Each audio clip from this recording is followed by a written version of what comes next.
இறையேசுவில் எனது அருமை சகோதர சகோதரிகளே, ஆகஸ்ட் 6ஆம் தேதி ஆண்டவரின் தோற்ற மாற்ற விழாவை தாய் திரு அவை கொண்டாடுகிறது.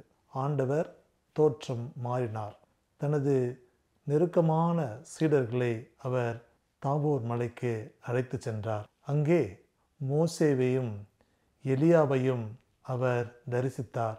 அங்கே ஒரு மிக பெரும் மாற்றம் ஏற்படுகிறது என்பதை ஆண்டவரின் தோற்ற மாற்ற விழா நமக்கு எடுத்து சொல்லுகிறது.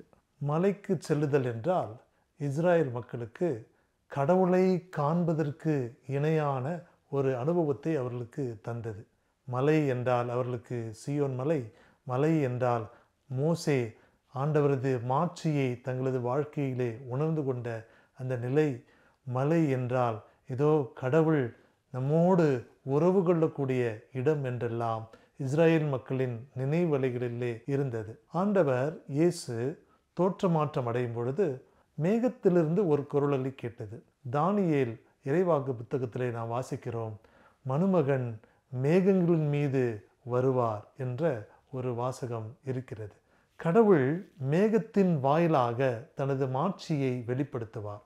மேகத்தூணாக இஸ்ரேல் மக்களுக்கெல்லாம் தனது பிரசன்னத்தை தந்த கடவுள் அந்த மேகத்திலிருந்து தனது மாட்சியை வெளிப்படுத்தினார். ஆண்டவரின் தோற்ற மாற்ற விழாவிலே கடவுளது மாட்சி வெளிப்பட்டது. பேதுரு, யோவான், யாக்கோபு என்ற அந்த நெருக்கமான சீடர்களோடு ஆண்டவர் தன்னை பற்றிய செய்தியை அவர்களுக்கு தருகிறார். தனது இறை வெளிப்பாட்டினை அவர்களோடு பகிர்ந்து கொள்கிறார்.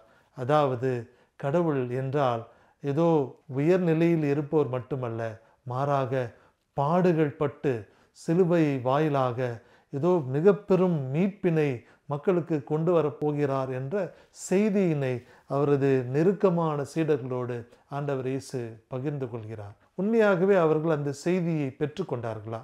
அவர்கள் எலியாவை பார்த்தார்கள், அவர்கள் மோசேயை பார்த்தார்கள். பேதுரு மிகுந்த ஆர்வத்தோடு ஆண்டவர் இயேசுவை பார்த்து சொல்லுகிறார், ஆண்டவரே, உமக்கொன்றும் எலியாவுக்கொன்றும் மோசேவுக்கு ஒன்றுமாக 3 கூடாரங்களை அமைக்கலாமா? ஏன் இந்த கூடாரங்களை அமைக்க வேண்டும் என்ற ஆர்வம் பேதுருவுக்கு வந்ததென்றால், இதோ அந்த மாட்சியிலே அவர்கள் வாழ ஆசைப்பட்டார்கள். ஆண்டவர் தோற்றம் மாறிய பொழுது அவரது உடையானது வெள்ளை வெளியேறின பளீரென அவர்களுக்கு தோன்றிய பொழுது இதோ கடவுள் தன்மையை ஆண்டவரிலே அவர்கள் கண்டார்கள். அந்த கடவுள் தன்மையை அவர்கள் தரிசித்து கொண்டே அந்த திளைப்பிலே இருக்க வேண்டும், அந்த கடவுளின் தன்மையிலே அவர்கள் தொடர்ந்து வாழ வேண்டும் என்று ஆசைப்பட்டார்கள். ஆனால் ஆண்டவர் புதியதொரு செய்தியை அவர்களுக்கு தருகிறார். இல்லை இல்லை, மானிட மகன் பாடுகள் பட வேண்டும், மானிட மகன் அவர்கள் மூப்பர் கையிலே அவர்கள் ஒப்படைக்கப்பட வேண்டும் என்ற புதியதொரு செய்தியை தந்து இதோ துன்பங்கள் வழியாக தான் மீட்பு என்ற ஒரு செய்தியை தோற்ற மாற்ற விழாவானது நமக்கு சொல்லித் தருகிறது. தோற்ற மாற்ற விழாவிலே இயேசுவோடு உரையாடிய மோசேவும் எலியாவும் திருச்சட்டத்திற்கும் இறைவாக்கு புத்தகங்களுக்கும் ஒரு அடையாளமாக தென்படுகிறார்கள். இயேசுவின் மீட்பானது எப்படி வந்ததென்றால் அது ஒரு திருச்சட்டத்தின் நிறைவு, அது இறை வாக்குகளின் ஒரு நிறைவாக இருக்கிறது என்பதை இந்த தோற்ற மாற்ற விழா சொல்லித் தருகிறது.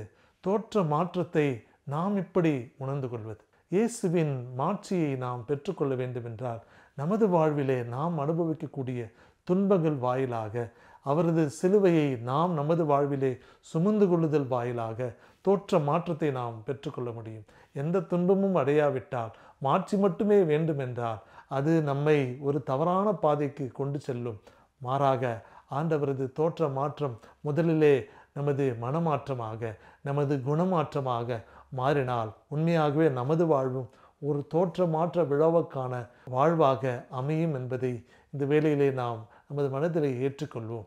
இயேசுவின் அந்த வெளிப்படுத்தக்கூடிய சூழல், தனது சீடர்களோடு அவர் மேலே ஏறி சென்ற சூழல், தனது சீடர்களோடு அவர் கொண்டிருந்த ஒரு நெருக்கமான உறவு நமது கிறிஸ்தவ மக்களுக்கு மீட்பின் செய்தியை தருகிறது.